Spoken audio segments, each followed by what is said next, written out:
ஆண்டவர் இயேசு கிறிஸ்துவில் என் அன்பிற்கினிய சகோதரிகளே, சகோதரர்களே, கிறிஸ்து பிறப்பு பெருவிழாவிற்கு அடுத்த ஞாயிற்றுக்கிழமை திருக்குடும்ப திருவிழாவை திருச்சபை கொண்டாடுகிறது. நம்முடைய மறைமாவட்டத்திலும் ரோமை மறைமாவட்டத்திற்கு அடுத்த மறைமாவட்டங்களிலும் பெரும்பாலான மறைமாவட்டங்களில் இன்றைய தினம் யூபிலி ஆண்டு 2025 தொடக்கம் கொண்டாடப்படுகிறது. அந்தந்த மறைமாவட்டங்களுடைய ஆயர்கள் மறைமாவட்டங்களினுடைய தலைமை கோவிலிலே யூபிலி ஆண்டு 2025 ஆண்டு தொடக்கத்தை தொடங்கி வைக்கிறார்கள். அந்த வகையிலே நாமும் பவனியாக ஜஸ்டின் மேல்நிலைப் பள்ளியிலிருந்து நம்முடைய பேராலயத்திற்கு வந்து இந்த திருப்பலி கொண்டாட்டத்தை யூபிலி ஆண்டு கொண்டாட்டமாக கொண்டாடி கொண்டிருக்கிறோம். திருத்தந்தை அவர்கள் 2025 யூபிலி ஆண்டு என்பது 2024 ஆண்டு டிசம்பர் மாதம் 24 நாள் முதல் 2026 ஆண்டு ஜனவரி 6 திருக்காட்சி பெருவிழா வரைக்கும் கொண்டாடப்படும் என்று அறிவித்திருக்கிறார்கள். எனவே திருத்தந்தை பிரான்சிஸ் அவர்களும் உலக அளவிலான யூபிலி ஆண்டு கொண்டாட்டத்தை கிறிஸ்து பிறப்பு பெருவிழாவிற்கு முந்திய டிசம்பர் மாதம் 24 ரோமையிலே ஆரம்பித்து வைத்திருக்கிறார்கள். நாம் நம்முடைய வசதி கருதி இந்த நாளிலே மறைமாவட்ட குருக்களும் இருவாழ் துறவிகளும் பொதுநிலை சகோதர சகோதரிகளுமாக இணைந்து நம்முடைய மறைமாவட்டத்தில் இந்த யூபிலி ஆண்டு தொடக்கத்தை தொடங்கி வைக்கிறோம். யூபிலி ஆண்டு, யூபிலி என்ற சொல் பழைய ஏற்பாட்டிலேயே காணப்படுகிறது. லேவியர் ஆகமம் 25:8 முதல் 55 முடிய உள்ள திருவசனங்களில் யூபிலி ஆண்டு என்பது என்ன, அது எப்படி கொண்டாடப்பட வேண்டும் என்று விவரமாக சொல்லப்பட்டிருக்கிறார். 7x7 49 ஆண்டுகளுக்கு அடுத்து வருகிற 50வது ஆண்டு யூபிலி ஆண்டு. அந்த 50வது ஆண்டிலே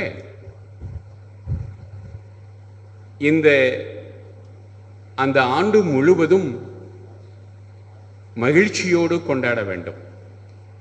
அப்படி கொண்டாடுகிற பொழுது 2 நிகழ்வுகள் நிகழ வேண்டும் என்று லேவியர் நூல் பணிக்கிறார். 1 ஓய்வு, 2 விடுதலை. முதலிலே ஓய்வு யாருக்கு? முதலாளிகளுக்கு மட்டுமல்ல. முதலாளிகளுக்கு எப்பொழுதுமே ஓய்வு வரும். காரணம், அவர்களிட பணம் இருக்கிறது, நேரம் இருக்கிறது, வசதி இருக்கிறது, அவர்கள் ஓய்வெடுத்துக் கொள்ளலாம். ஆனால் இந்த யூபிலி ஆண்டு அடிமைகளுக்கான ஓய்வை முன்வைக்கிறார். அடிமைகள், கூலி தொழிலாளர்கள் ஆகியவர்கள் 50 ஆண்டுக்கு ஒரு முறை வேலை பழு இல்லாமல் உழைத்து உழைத்து ஓய்ந்து போன அவர்களுடைய உடம்பில் சக்தியை தேடிக்கொள்வதற்காக ஓராண்டு ஓய்வெடுத்து அவர்களுடைய உடல் நலனை மீண்டும் பெற்றுக்கொள்ளுகின்ற வழியில் இந்த யூபிலி ஆண்டு அமைய வேண்டும். எனவே முதல் நிலையில் அடிமைகளுக்கும் கூலி தொழிலாளர்களுக்குமான இந்த ஓய்வு என்பது மனிதர்களுக்கு மட்டுமல்ல, விலங்குகள், கால்நடைகள், விவசாயத்திற்கு பயன்படுத்தப்படுகிற மாடுகள், கிடாய்கள் ஆகிய அனைத்துமே ஓய்வு பெற வேண்டும். விலங்குகள் மட்டுமல்ல, இந்த நிலம் உழுது உழுது இதை பயிரிடுகிற பொழுது அதுவும் தொடர்ந்து கொடுத்து கொடுத்து வறண்டு போகிறார். எனவே ஓராண்டு ஓய்வெடுக்கிற பொழுது மீண்டுமாக இந்த நிலம் பலன் கொடுப்பதற்கு தகுதியுடையதாக தன்னை மாற்றிக்கொள்கிறது. எனவே நிலத்திற்கும் ஓய்வு கொடுக்க வேண்டும். அதில் விளைகிற பொருள்களை அப்படியே விட்டுவிடுங்கள், அது நிலத்திற்கு உரமாக மாறும் என்றெல்லாம் மிக தெளிவாக லேவியர் நூல் 25வது அதிகாரம் சொல்லுகிறார். எனவே இப்படி ஓய்வு என்பது யார் யாருக்கெல்லாம் என்று லேவியர் ஆகமம் வரையறுக்கிறார். விடுதலை யார் யாருக்கெல்லாம் விடுதலை? அடிமைகள். இந்த 50 ஆண்டுகளிலே வாங்கப்பட்ட அடிமைகள் அவர்கள் விடுதலை செய்யப்பட வேண்டும். அதற்கு பிறகு அவர்கள் உரிமை குடிமக்களாக வாழ வேண்டும். அதே போல யாரெல்லாம் கடன் வாங்கி கடனுக்கு வட்டி, வட்டிக்கு வட்டி என்று கட்டி அழிந்து போய் கொண்டிருக்கிறார்களோ அவர்களுக்கு கடன் அந்த வட்டியிலிருந்து முழுமையாக விடுதலை, கடன் முழுமையாக மன்னிக்கப்பட வேண்டும். விற்கப்பட்ட நிலம், பெரும் முதலாளிகள் வாங்கிய நிலங்கள், சிறு சிறு விவசாயிகளிடமிருந்து வாங்கப்பட்ட நிலங்கள் மீண்டும் இந்த சிறு சிறு விவசாயிகளுக்கு கொடுக்கப்பட வேண்டும். எப்படி ஒரு மிகச்சிறந்த சமூக சீர்திருத்தத்தை, சமூக சமத்துவத்தை ஏற்படுத்துகிற ஆண்டாக பழைய ஏற்பாடு இந்த யூபிலி ஆண்டை கண்டது. நம்முடைய கிறிஸ்தவ வரலாற்றிலே இந்த யூபிலி பழைய ஏற்பாட்டினுடைய பின்னணியிலே எடுத்துக்கொள்ளப்பட்டிருக்கிறார். யூபிலி தமிழில் அது யூபிலி என்றே அழைக்கிறோம். அது ஜூபிலேயும் ஜூபிலி என்ற லத்தீன் ஆங்கில சொற்களிலிருந்து அப்படியே டிரான்ஸ்லிட்டரேட் பண்ணப்பட்ட வார்த்தையாக இருக்கிறார். அந்த யூபிலிக்கு என்ன அர்த்தம்? அக்களிப்பு, மகிழ்ச்சி, ஆனந்தம் என்ற அர்த்தம். இங்கே கிறிஸ்தவ வரலாற்றிலே இந்த அக்களிப்பு, மகிழ்ச்சி, ஆனந்தம் எதனால் வருகிறது என்றால் நாம் மீட்பு அடைந்ததால் நமக்கு வருகிறார். நாம் மீட்கப்பட்டிருக்கிறோம் என்பதனால் நாம் மகிழ்ச்சி அடைகிறோம். நாம் சாத்தானின் பிள்ளைகள் அல்ல. இனிமேல் நாம் கடவுளுடைய பிள்ளைகள், கடவுளுடைய சுவிகார பிள்ளைகளாக மாற்றப்பட்டிருக்கிறோம்.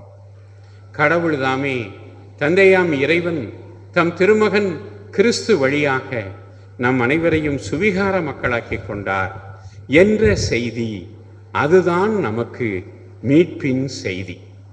இதனை பற்றி சொல்லுகிற பொழுது திருத்தூதர் பணி 4:12 புனித பேதுரு மிக தெளிவாக சொல்லுகிறார்.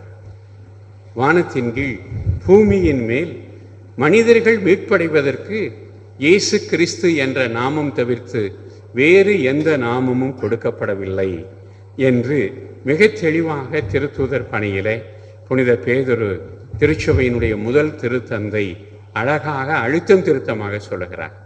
எனவே நமது மீட்பின் கதாநாயகர் இயேசு. இந்த இயேசு வழியாகத்தான் நமக்கு மீட்பு வந்தது. அந்த மீட்பை நாம் கொண்டாடுகிறோம். அந்த மீட்பை திரும்ப திரும்ப மகிழ்ச்சியோடு அறிவிக்கிறோம், ஆர்ப்பரிக்கிறோம், வாழ்ந்து காட்டுகிறோம். இதனை நம்முடைய புதிய ஏற்பாடு, குறிப்பாக நற்செய்தி நூல்கள் நமக்கு மிக தெளிவாக சொல்லுகின்றன. இயேசு கிறிஸ்து யார்? அவர் உலகின் மீட்பர். மெசியா என்ற எபிரேய சொல்லை மீட்பர் என்ற அர்த்தத்தை நமக்கு சொல்லுகிறார். இதிலே ஒத்தமை நற்செய்தியாளர்கள் மார்க்கு, மத்தேயு, லூக்கா ஆகிய மூவரும் இயேசுவை மெசியா என்று அழைக்கிறார்கள். யோவான் நற்செய்தியாளர் புறவினத்தாருக்காக எபேசுவிலே, இப்பொழுது இருக்கக்கூடிய துருக்கியில் இருக்கிற நாடு எபேசு, அந்த எபேசிலே அவர் சென்று நற்செய்தியை அறிவித்தார். அவரும் அன்னை மரியாவும் வாழ்ந்த வீடு என்று அன்னை மரியாவினுடைய பழமையான திருத்தலங்களில் முதல் பழைய திருத்தலமாக இருந்து கிறிஸ்துவை அறிவித்துக் கொண்டிருக்கிறார். அங்கே நற்செய்தியை அறிவித்த புறவினச்சாருக்கு நற்செய்தியை அறிவிக்க விரும்பிய புனித யோவான் புறவினச்சார்களும் புரிந்து கொள்ளக்கூடிய ஒரு வார்த்தையை கையாளுகிறார். அதுதான் வாக்கு அல்லது வார்த்தை கிரேக்கத்திலே லோகோஸ்.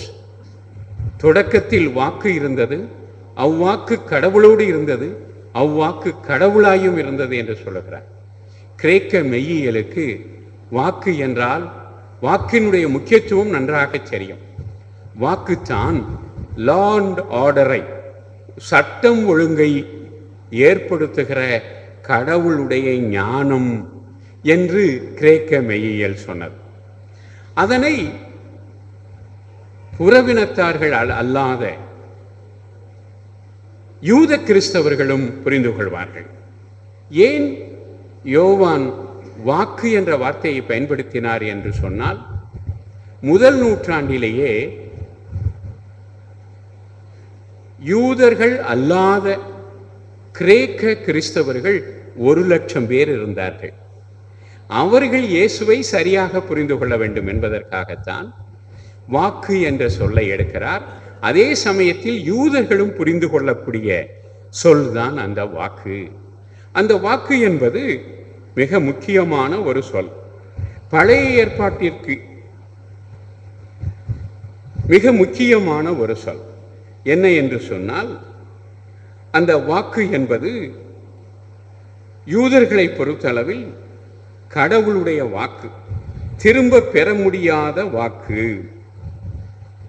கடவுள் இந்த வார்த்தையால் தான் உலகத்தை படைத்தார். அவர் ஒரு முறை கொடுத்து விட்டால் அதை அவர் திரும்ப பெற மாட்டார். எனவே இப்பேற்பட்ட வாக்கு கடவுளுடைய வாக்கு, கடவுளின் நாமத்தில் வருவது, கடவுளிடமிருந்து வருவது என்ற நம்பிக்கை எண்ணம் யூதர்களிடமும் இருந்தது. எனவே யூத கிறிஸ்தவர்களும் புறவினத்து கிறிஸ்தவர்களும் புரிந்து கொள்ளக்கூடிய சொல்லாகிய வாக்கு லோகோஸ் என்பதனை புனித யோவான் பயன்படுத்துகிறார். இப்படி ஆண்டவர் இயேசு கிறிஸ்து யார், மீட்பர் என்ற வார்த்தையானது, வாக்கானது, சொல்லாடலானது திருச்சபை முழுவதும் பரவுகிறார். அப்படி அவர் அந்த மீட்பர், அவர்தான் உலகத்தின் இரட்சகர், மீட்பர். கிறிஸ்தவர்கள் இயேசுவின் சீடர்களுக்கு மட்டுமல்ல, எல்லா இனத்தவருக்கும் அந்த வார்த்தை தான் கொடுக்கப்பட்டிருக்கிறார். அதனால்தான் மிஷனரி கமாண்ட் என்று சொல்லப்படுகிற மறைப்பணி கட்டளை மார்க்கு நற்செய்தி 16:15, மத்தேயு நற்செய்தி 28:19-20 ஆகியவற்றிலே ஆண்டவர் இயேசு உலகெங்கும் சென்று படைப்பிற்கெல்லாம் நற்செய்தியை அறிவியுங்கள், உலகெங்கும் சென்று எல்லா இனத்தாரையும் என் சீடராக்குங்கள் என்று கூறினார். எனவே இந்த வார்த்தை அப்போஸ்தலர்களால், திருத்தூதர்களால் அறிவிக்கப்பட்டது. அதன் காரணமாக உலகம் முழுவதும் கிறிஸ்து அறியப்பட்டிருக்கிறார். கிறிஸ்துவை அறியாத நாடு என்று உலகத்திலே எந்த நாடும் இல்லை. கிறிஸ்தவர்கள் இல்லாத நாடு எதுவும் இல்லை. இந்த அறிவிப்பை தொடக்கத்திலே திருத்தூதர்கள் செய்தார்கள். பல நாடுகளுக்கு சென்று எல்லா திருத்தூதர்களும் இயேசு போல மரணமடைந்தார்கள், மறை சாட்சிகளாக கொல்லப்பட்டார்கள். எனவே அவர்கள் தங்கள் உயிரை கொடுத்து இரத்தம் சிந்தி கிறிஸ்துவை எல்லா நாடுகளிலும் அறிவித்தார்கள். நம்முடைய இந்திய திருநாட்டிலே புனித தோமா இரத்தம் சிந்தி தோமையார் மலையிலே இயேசுவின் சாட்சியாக, இயேசுவினுடைய நற்செய்திக்கு சான்றாக அவர் இங்கே மரித்திருக்கிறார். அதற்கு பிறகு நிறைய மறைபரப்பு பணி இயக்கங்கள் தொடங்கின. அது பிரிந்த சபையினர்களிடமிருந்தும் இருந்தது, கத்தோலிக்க சபையினரிடமிருந்தும் இருந்தது. இப்படி எந்த சபையினராக இருந்தாலும் கிறிஸ்துவை உலகம் முழுவதும் அறிவித்திருக்கிறார்கள். அதன் காரணமாகத்தான் இப்பொழுது நாம் கோவாவிலே கொண்டாடி கொண்டிருக்கிற புனித பிரான்சிஸ் சவேரியா தோமாவிற்கு அடுத்து சொல்லக்கூடிய அளவிற்கு மறைப்பணியாளராக நமது நாட்டிற்கு வந்து, குறிப்பாக தமிழகத்திலே மயிலாப்பூர் கடற்கரையில் தொடங்கி வங்காள விரிகுடா கடற்கரையில் ஆரம்பித்து கோட்டாறு வரைக்கும் கேட்டவரம் கொடுக்கும் கோட்டாத்து சவேரியா என்று பெயர் பெற்றிருக்கிற அளவிற்கு அவர் கிறிஸ்துவை அறிவித்து இயேசுவின் சீடர்களை உருவாக்கினார். அந்த இயக்கமானது தொடர வேண்டும். அதுதான் இந்த யூபிலி ஆண்டினுடைய முக்கியமான நோக்கங்களிலே ஒன்று. கிறிஸ்து அறிவிக்கப்பட வேண்டும். இந்த கிறிஸ்து ஏன் அறிவிக்கப்பட வேண்டும் என்பதனை நம்முடைய நற்செய்தி நூல்கள், புதிய ஏற்பாடு மிக தெளிவாக சொல்லுகின்றன. ஆனாலும் கிறிஸ்தவர் அல்லாத ஒருவர் சொன்ன வார்த்தைகளிலே உங்களிடம் சொல்லுகிறேன். தத்துவ ஞானம் புத்துயிர் பெற்றது யூத நிலத்தினிலே. பாலஸ்தீனாவில் தான் தத்துவ ஞானம், கடவுள் தொடக்கத்தில் இருந்து ஏற்பாடு செய்த ஞானம் நமக்கு வெளிப்படுத்தப்பட்டது. சத்திய வேதம் நின்று நிலைத்தது தாரணி மீதி நிலை. பாலஸ்தீனத்திலே இயேசு அறியப்பட்டாலும், அவர் பிறந்து வளர்ந்து இறந்து அடக்கம் செய்யப்பட்டு உயிர் தெழுந்தாலும் தாரணி முழுவதும் என்று அவரை அறிந்திருக்கிறார். எத்தனை உண்மை! வந்து பிறந்தது இயேசு பிறந்ததிலே, இத்தனை நாளும் மானிடன் வாழ்வது இயேசுவின் வார்த்தையிலே. மண்ணிடை இது கடந்த காலம். எதிர்காலம் எப்படி இருக்க போகிறது? மண்ணிடை இயேசு மறுபடி வருவார் என்பது சத்தியமே. புண்கள் இருக்கும் வரையில் மருந்து தேவை நித்தியமே. இந்த சிலுவை என்பது உலகம் முடிகிற வரைக்கும் நமக்கு தேவை. காரணம், புண்கள் இருக்கும் வரையில் மருந்து தேவை நித்தியமே. விண்ணரசு அமையும் உலகம் முழுவதும், இதுதான் தத்துவமே. எண்ணும் எழுத்தும் எல்லாம் அவரே, இயேசுவை நம்புவோமே. இதுதான் இந்த யூபிலி ஆண்டு. ஆண்டவர் இயேசு உலக மீட்பர் நமக்காக தரப்பட்டார். உலகத்தின் மீட்பர் அவர் என்று நாம் அறிவிப்பது, அந்த நிகழ்வை கொண்டாடி மகிழ்வது, அதுதான் இந்த யூபிலி ஆண்டு. யூபிலி ஆண்டுகளுடைய வரலாற்றுக்கு சென்றோம் என்றால், முதலிலே திருத்தந்தை 8ஆம் போனிஃபாஸ் 1300வது வருடம் இந்த யூபிலி ஆண்டை தொடங்கி வைத்தார். அவர் தொடங்கிய பொழுது 100 ஆண்டுகளுக்கு ஒரு முறை இந்த யூபிலி ஆண்டு கொண்டாடப்பட வேண்டும் என்று அறிவித்தார். ஆனால் 1350 முதல் 6ஆம் கிளமெண்ட் திருத்தந்தை 50 ஆண்டுகளுக்கு ஒரு முறை இந்த யூபிலி ஆண்டு கொண்டாடப்பட வேண்டும். ஏனென்றால் பிளேக், கொள்ளை நோய், கொரோனா இப்பேற்பட்ட நோய்களால் உலகம் அழிந்து கொண்டிருந்த நிலையில் மீண்டும் கடவுளிடம், உலக இரட்சகரிடம் இந்த உலகத்தை ஒப்பு கொடுத்து உலகத்தை மீட்கச் செய்ய வேண்டும் என்பதற்காக 50 ஆண்டுகளுக்கு ஒரு முறை இந்த யூபிலி ஆண்டு கொண்டாடப்பட வேண்டும் என்று திருத்தந்தை 6ஆம் கிளமெண்ட் அறிவித்தார். 1475ஆம் ஆண்டு முதல் திருத்தந்தை 6ஆம் பயசினுடைய விருப்பத்திற்கிணங்க 25 ஆண்டுகளுக்கு ஒரு முறை இந்த யூபிலி ஆண்டு கொண்டாடப்படுகிறார். யூபிலி ஆண்டு என்பது என்ன?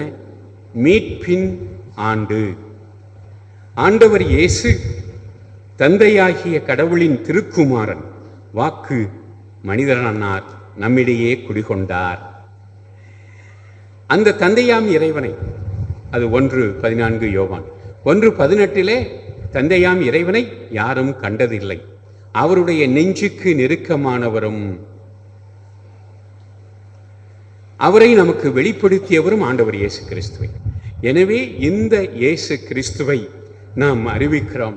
அவர் நமக்கு மீட்பு கொண்டு வந்தார் என்பதனை கொண்டாடுகிறோம். அதுதான் இந்த யூபிலி ஆண்டினுடைய நோக்கம். அதற்கு இந்த ஆண்டு திருத்தந்தை இந்த 2025ஆம் ஆண்டு யூபிலிக்காக திருத்தந்தை தேர்ந்தெடுத்திருக்கக்கூடிய தலைப்பு பில்கிரிம்ஸ் ஆஃப் ஹோப், எதிர்நோக்கின் திருப்பயணிகள் என்பதாகும். அதற்கு அவர் வடிவமைத்திருக்கக்கூடிய இந்த சிலுவை, இந்த சிலுவைகள் நம்முடைய மறைமாவட்டத்திலே, நம்முடைய தலைமை கோவிலிலே எங்கும் 2 மறைமாவட்ட திருத்தலங்கள், மைனர் பசிலிக்கா ஓரியூரிலும் மறைமாவட்ட திருத்தலமாகிய இடைக்காட்டூரிலும் வைக்கப்படும். மற்ற 5 சிலுவைகள் 5 மறைவட்டங்களிலே வைக்கப்படும். இந்த சிலுவையினுடைய பொருளை நாம் உணர்ந்து சிலுவையை வணங்கி மீட்பு பெற வேண்டும், மீட்பை பிறருக்கும் உரியதாக மாற்ற வேண்டும் என்பதுதான் இந்த ஆண்டுடைய நோக்கம். எனவேதான் ஆலயத்திற்குள் நுழைவதற்கு முன்பாக நான் திருச்சிலுவையை தூக்கி பிடித்து, திருச்சிலுவை மரம் இதோ, இதிலேதான் தொங்கியது உலகத்தின் இரட்சணியம் மீட்பு என்று பாடினேன். நாம் அனைவரும் சேர்ந்து வருவீர், அவரை ஆராதிப்போம் என்று சொல்லி. காரணம், அந்த திருச்சிலுவையை ஆராதிக்கிற பொழுது நமக்கு மீட்பு கிடைக்கிறது. 1 கொரிந்தியர் 1:22-23 கிரேக்கர்கள் ஞானத்தை தேடுகிறார்கள், யூதர்களோ அருமடையாளங்களை தேடுகிறார்கள். ஆனால் நாங்களோ கிறிஸ்துவில் அறையுண்ட, சிலுவையில் அறையுண்ட கிறிஸ்துவை அறிவிக்கிறோம், பறைசாற்றுகிறோம் என்று பவுல் அறிக்கையிடுகிறார். எனவே சிலுவையில் அறையுண்ட இயேசு, அந்த சிலுவை தான் நம்முடைய இரட்சணியத்தின் அடையாளம், மீட்பின் அடையாளம். சிலுவை எதுவாக இருந்தது? ஒரு கொலை கருவியாக இருந்தது. ஒரு கொலை கருவியை மீட்பின் அடையாளமாக மாற்றியது இயேசுவினுடைய இறப்பு. எனவே அதனை நாம் பற்றி கொள்ளுகிற பொழுது நாம் மீட்பு பெறுகிறோம். இந்த சிலுவையினுடைய இரட்சணையினுடைய அர்த்தங்களை நான் தொடக்கத்திலே உங்களுக்கு வாசித்து காட்டினேன். இந்த சிலுவை என்பது என்ன? அலைகள் சொல்லுகிற இந்த உலகிலே நமக்கு நங்கூரமாக இருக்கிறார். ஒரு கப்பல் நங்கூரம் பாய்ச்சப்பட்டு இருந்தால் அது எவ்வளவு பெரிய புயல் வந்தாலும் பாதுகாப்பாக இருந்துவிடும் கரையிலேயே. இல்லை என்றால் அது அலைக்கழிக்கப்பட்டு கடலிலே சுக்குநூறாக பெய்ந்து சென்றுவிடும். எனவே இந்த உலகிலே நாம் சிலுவையை உற்று நோக்கினால் வாழ்வடைவோம். பழைய ஏற்பாட்டிலே நாம் பார்க்கிறோம், நச்சுவாய் பாம்புகளால் கடிக்கப்பட்ட மனிதர்கள், குற்றுயிரும் கொலையுயிருமாக இருந்தவர்கள், வெண்கல பாம்பை மோயிசன் தூக்கி காட்டிய பொழுது அதை உற்று நோக்கியவர்கள் எல்லாரும் பிழைத்து கொண்டார்கள். அதே போலதான் இந்த சிலுவையை, கிறிஸ்துவை உற்று நோக்குபவர்கள் வாழ்வடைவார்கள்.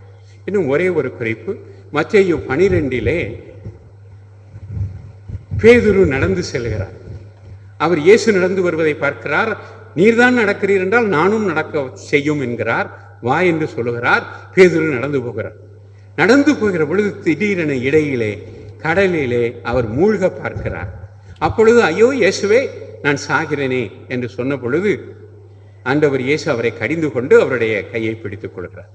இங்கே எப்பொழுது பேதுரு தரையில் நடக்க முடிந்தது, எப்பொழுது அவர் கடலிலே மூழ்க ஆரம்பித்தார் என்ற கேள்வியை நாம் எழுப்ப வேண்டும். எப்பொழுது பேதுருவினுடைய கண்கள் இயேசுவின் மேல் நிலைத்திருந்தனவோ அப்பொழுது அவரால் கடலிலும் நடக்க முடிந்தது.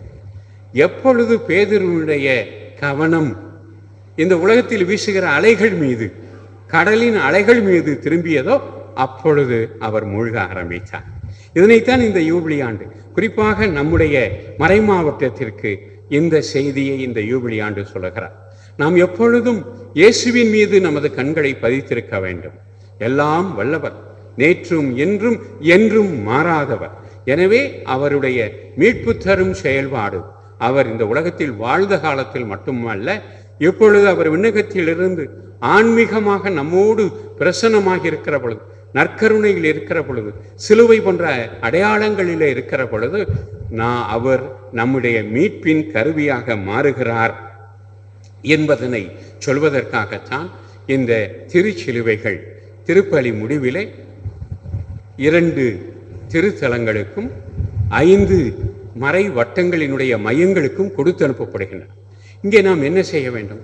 மறை மாவட்ட அளவிலே இன்றைய சிறப்பு நிகழ்ச்சி கடைசியாக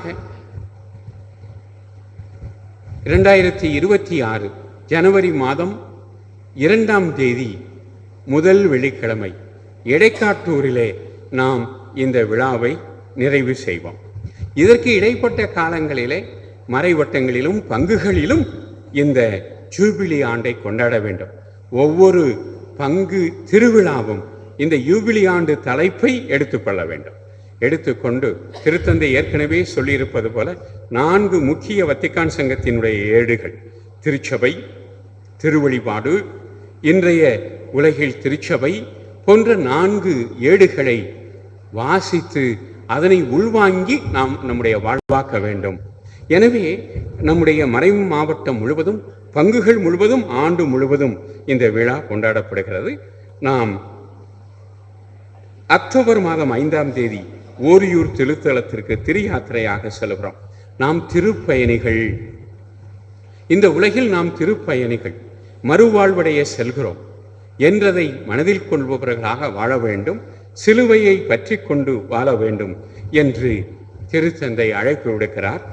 எனவே இந்த திருச்சிலுவை வணக்கம் என்பது பெரிய வெள்ளிக்கிழமை மட்டுமல்ல, இந்த ஆண்டு முழுவதும் இந்த திருச்சிலுவை வணக்கம் செலுத்தப்பட்டு திருச்சிலுவையினுடைய மாண்பு, திருச்சிலுவையினுடைய ஆற்றல் நாம் ஒவ்வொருவருக்கும் கிடைக்க நாம் செபிக்க வேண்டும், பயணிக்க வேண்டும்.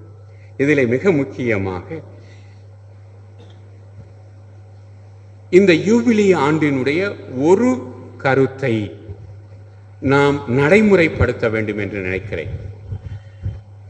யாரெல்லாம் வட்டிக்கு கடன் கொடுத்து கொண்டிருக்கிறீர்களோ, கடனுக்கு மாதம் வட்டி வாங்கி கொண்டிருக்கிறீர்களோ, அப்படியே உங்களுடைய கடனை விட்டுவிடுங்கள்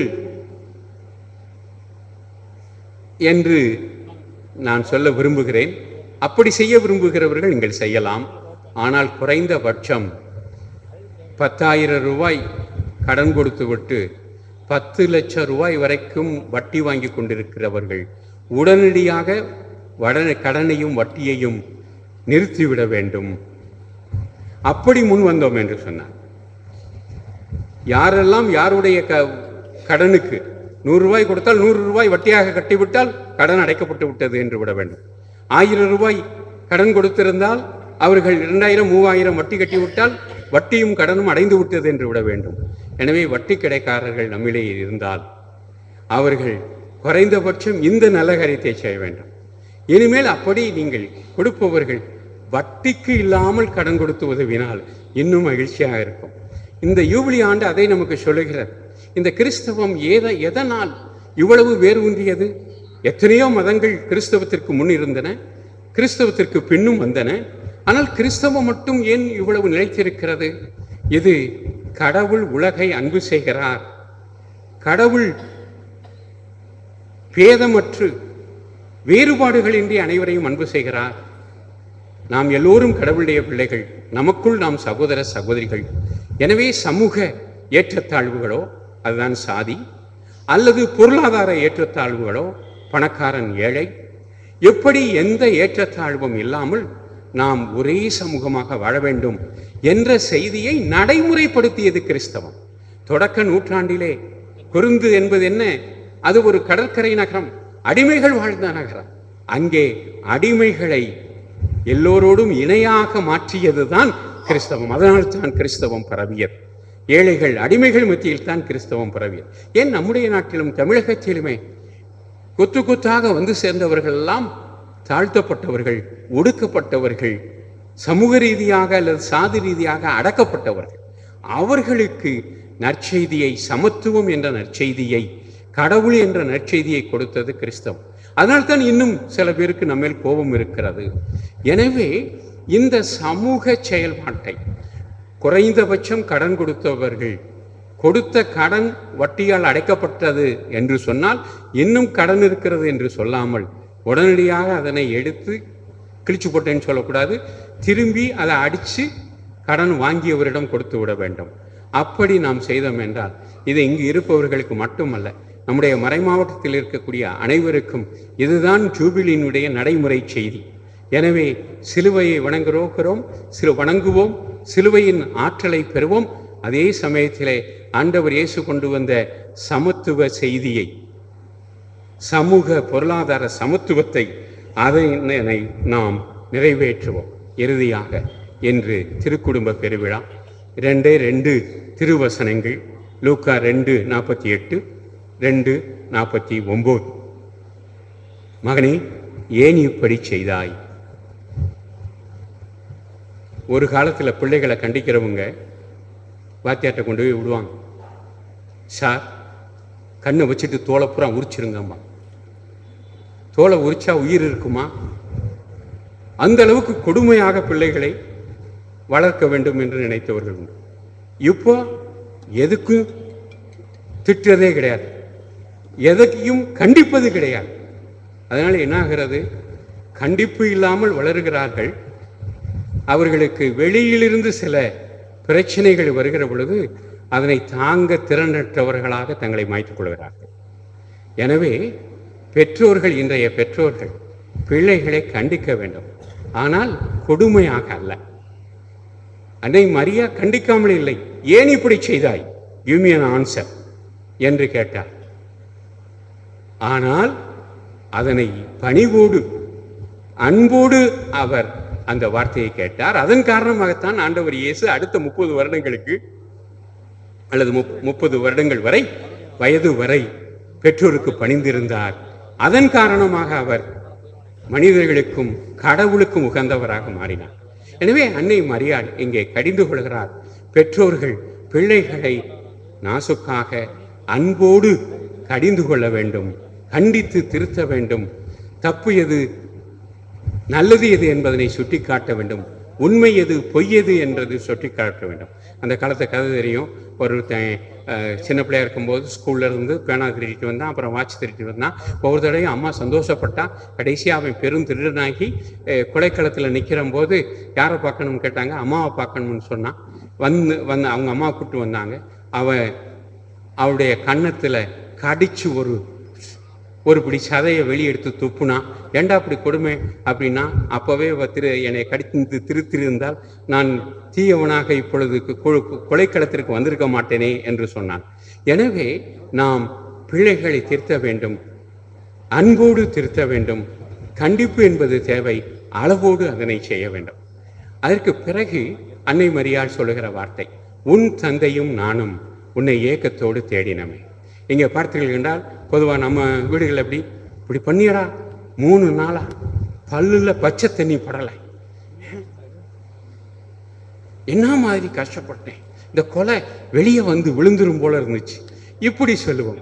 ஆனால் அடுத்தவர்கள் கணவன் படுகிற துன்பத்தை அப்படி எளிதாக சொல்றது இல்லை. ஆனால் அன்னை மரியா என்ன சொல்லுகிறார், உன் தந்தையும் நானும். எனவே குடும்பம் நல்ல குடும்பமாக, திருக்குடும்பமாக எப்பொழுது இருக்கும்?